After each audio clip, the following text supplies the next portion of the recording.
साथियों,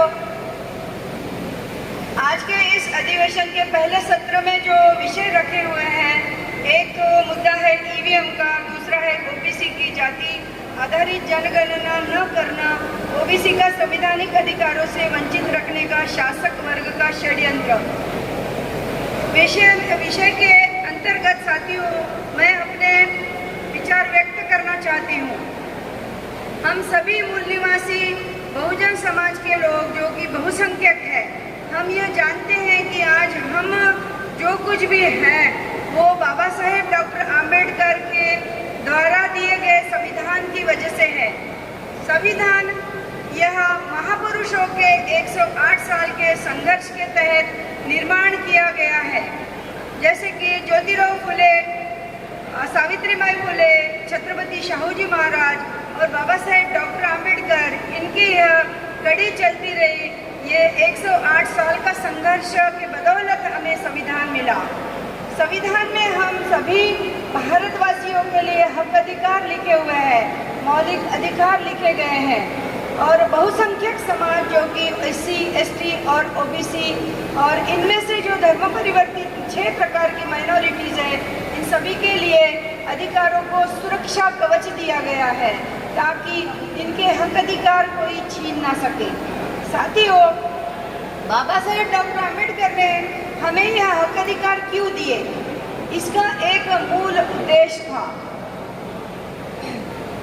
इस उद्देश्य के पीछे उन्होंने कहा था, उनके वक्तव्य से हम समझ सकते हैं कि उनका उद्देश्य क्या था।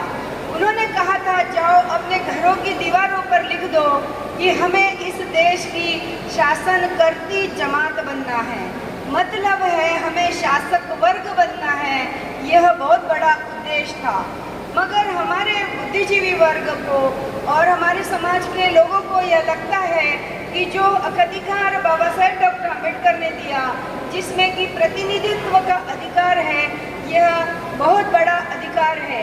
ये सिर्फ पेट भरने का अधिकार है, ऐसा हमारे लोग समझते हैं। ये उनकी गलतफहमी है कि ये उद्देश्य नहीं था। उद्देश्य शासक बनने का था। तो बाबा साहेब डॉक्टर आम्बेडकर ने लोकतंत्र दिया। लोकतंत्र में एक शासक, एक रूलिंग पार्टी, एक अपोजिशन पार्टी, ऐसे द्विदलीय लोकतंत्र दिया ताकि, और कहा उन्होंने कि हम अगर शासक नहीं बन पाए तो कम से कम हमने कुर्सी हिलाने वाले अपोजिशन बनना चाहिए।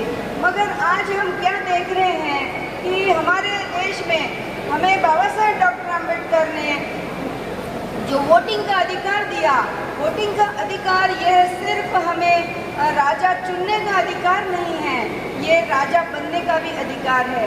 मगर इस वोटिंग के अधिकार को, जो हमारा मौलिक अधिकार था, इसको आज शासक वर्ग के द्वारा, ईवीएम के मशीन के द्वारा वोट चुराया जा रहा है। और अभी 24 के चुनाव में भी हमें यह स्पष्ट एडीआर का जो रिपोर्ट आया है, उसमें यह पाया गया है कि वोट जो डाले गए 369 सीटों पर जो वोट डाले गए और गिने गए, इसमें अंतर आया गया है।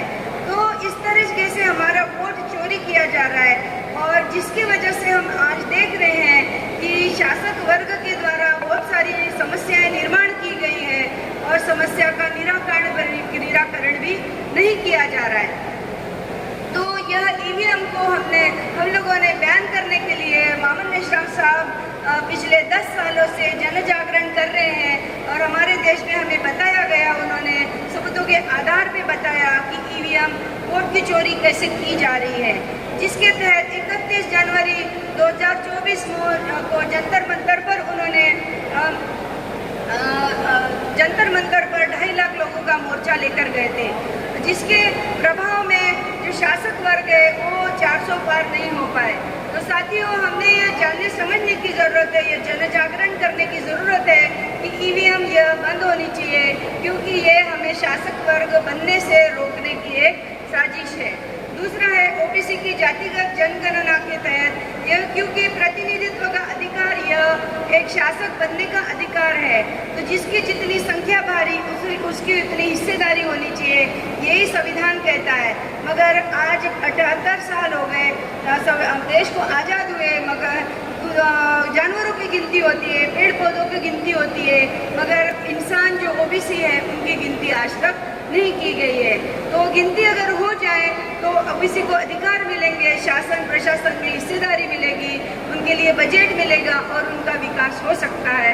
इसलिए ये जातिगत जनगणना करना बहुत ज़्यादा ज़रूरी है, क्योंकि इसके बगैर हम शासक नहीं बन सकते हैं और हमें हक अधिकार नहीं मिल सकते कि जिससे हमारा विकास नहीं हो सकता है। इतना कहकर मैं अपने 2 शब्द अपने वक्तव्य समाप्त करती हूँ, ताकि समय का अभाव है। जय मूल निवासी, आपने मुझे मौका दिया।